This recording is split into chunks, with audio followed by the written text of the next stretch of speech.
Pernahkah kamu merasa jantung berdebar kencang hanya karena melihat notifikasi pekerjaan di hari libur?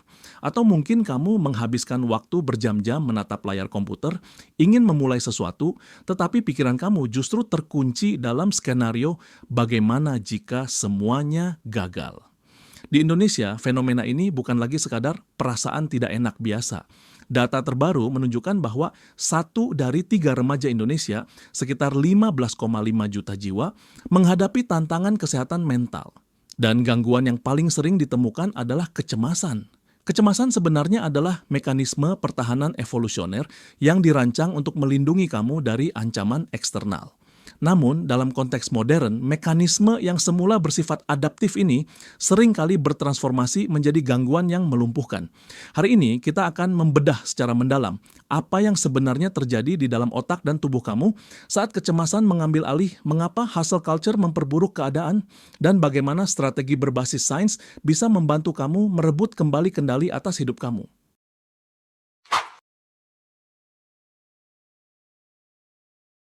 Langkah fundamental dalam memahami kecemasan adalah dengan menarik garis yang jelas antara stres normatif dan gangguan kecemasan patologis. Banyak dari kita mencampur adukan keduanya. Stres umumnya merupakan respons alami tubuh terhadap tekanan atau ancaman nyata yang bersifat eksternal, seperti tenggat waktu pekerjaan. Karakteristik utama stres adalah sifatnya yang temporal. Segera setelah pemicu eksternal tersebut dihilangkan, gejala stres biasanya mereda. Sebaliknya, kecemasan merupakan reaksi internal yang merujuk pada kekhawatiran akan sesuatu yang belum terjadi, seringkali muncul tanpa adanya situasi yang mengancam di dunia nyata. Ketika kecemasan tersebut menjadi kronis dan durasinya berlangsung selama 6 bulan atau lebih, maka kondisi tersebut diklasifikasikan sebagai Generalized Anxiety Disorder atau GAD. Jika kamu menderita GAD, kamu mungkin sering merasa kewalahan oleh pikiran-pikiran yang bersifat katastrofik, di mana setiap variabel kehidupan kecil dipandang sebagai potensi bencana besar. Berikut adalah beberapa jenis gangguan kecemasan yang perlu kamu ketahui. GAD, kekhawatiran berlebihan yang persisten terhadap hal-hal sehari-hari. Gangguan panik, serangan tiba-tiba dan berulang dengan gejala fisik intens. Fobia spesifik, rasa takut ekstrim terhadap objek atau situasi tertentu seperti ketinggian. Kecemasan sosial, ketakutan dinilai negatif atau dipermalukan di depan umum. PTSD, kecemasan hebat akibat trauma masa lalu yang berat. OCD, tindakan berulang untuk meredakan pikiran obsesif.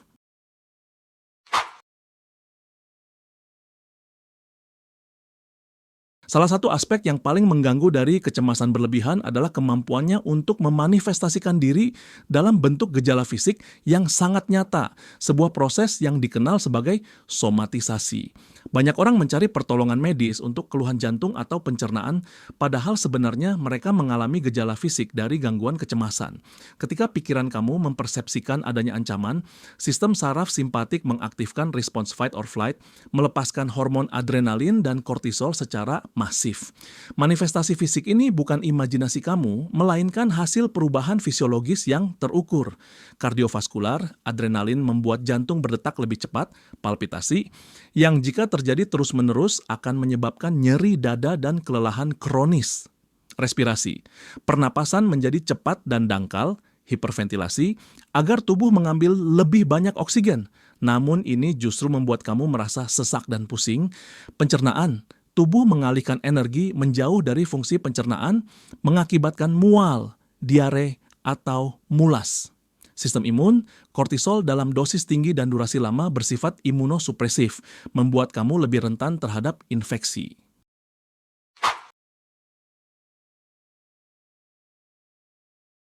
Mengapa sangat sulit bagi kamu untuk berpikir jernih saat sedang cemas? Intinya terletak pada interaksi antara dua struktur utama di otak kamu, amigdala dan korteks prefrontal. Amigdala berfungsi sebagai pusat deteksi bahaya.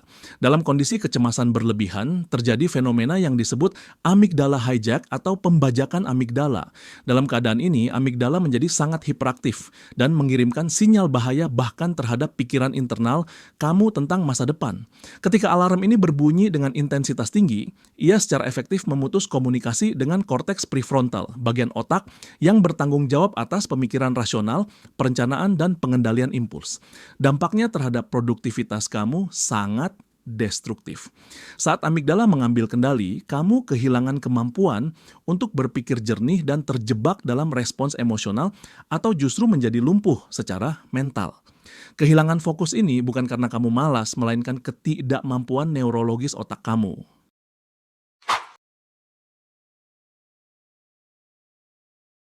Salah satu manifestasi dari gangguan fungsi eksekutif ini adalah analisis paralisis. Ini adalah kondisi di mana kamu tidak mampu mengambil keputusan karena terlalu banyak memikirkan pilihan atau variabel yang ada. Akarnya adalah rasa takut yang irasional untuk membuat kesalahan.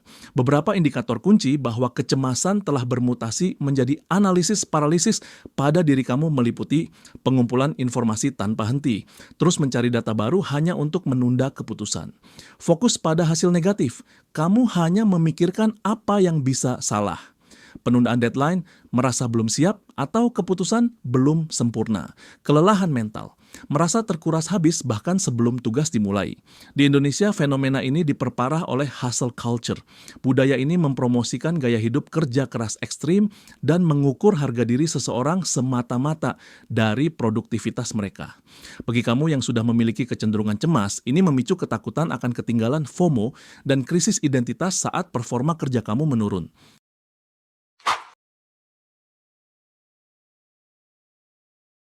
Saat serangan kecemasan terjadi, strategi pertama yang paling efektif bukanlah melakukan analisis, melainkan menstabilkan sistem saraf kamu.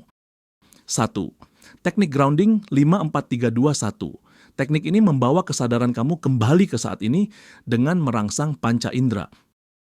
5. Melihat, sebutkan 5 benda di hadapan kamu secara lantang. 4. Menyentuh. Rasakan 4 tekstur berbeda seperti baju atau suhu meja. 3. Mendengar, fokus pada 3 suara yang terdengar di sekitar kamu. 2. Mencium, identifikasi 2 aroma atau bayangkan bau yang menenangkan. 1. Merasakan, rasakan 1 rasa di mulut atau sebutkan 1 hal positif tentang diri kamu. 2. Box breathing, pernapasan kotak. Dengan mengubah pola napas, kamu secara aktif mengaktifkan sistem saraf parasimpatik, tombol istirahat dalam tubuh kamu. Inhalasi 4 detik, tarik napas perlahan melalui hidung hingga perut mengembang. Tahan 4 detik, biarkan oksigen terserap maksimal. Eksalasi 4 detik, keluarkan napas perlahan melalui mulut seolah meniup lilin.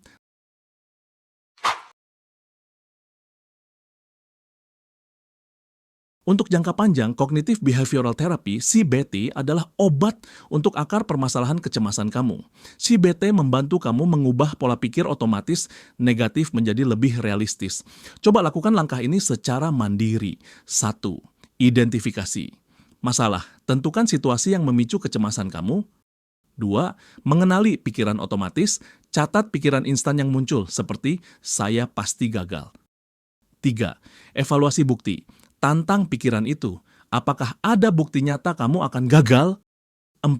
Kembangkan alternatif. Ganti dengan pernyataan rasional, saya sudah bersiap dan perasaan ini akan berlalu. Selain itu, gunakan teknik Pomodoro, 25 menit kerja, 5 menit istirahat, untuk membantu kamu memulai pekerjaan tanpa merasa terintimidasi oleh tugas besar. Untuk mengalahkan analisis paralisis, mulailah berlatih mengambil keputusan kecil secara cepat, seperti memilih pakaian atau menu makanan, untuk membangun kepercayaan diri kognitif kamu.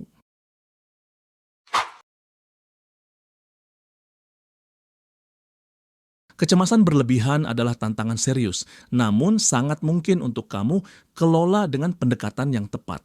Perjalanan menuju pemulihan dimulai dengan pengakuan bahwa ini bukan sekadar perasaan, melainkan kondisi neurobiologis yang melibatkan sistem alarm otak kamu. Memahami dampak fisik dan produktivitas adalah langkah krusial agar kamu tidak menyalahkan diri sendiri atas penurunan kinerja yang terjadi. Meskipun teknik mandiri yang kita bahas sangat membantu, bantuan dari profesional tetap menjadi standar emas jika kecemasan telah mengganggu fungsi kehidupan kamu secara signifikan. Keberhasilan sejati harus melibatkan ketenangan pikiran dan kesehatan fisik kamu, bukan hanya akumulasi prestasi. Mari kita ciptakan masyarakat yang lebih tangguh secara mental. Terima kasih sudah menonton. Bagikan video ini ke teman kamu yang mungkin membutuhkannya. Sampai jumpa di konten berikutnya.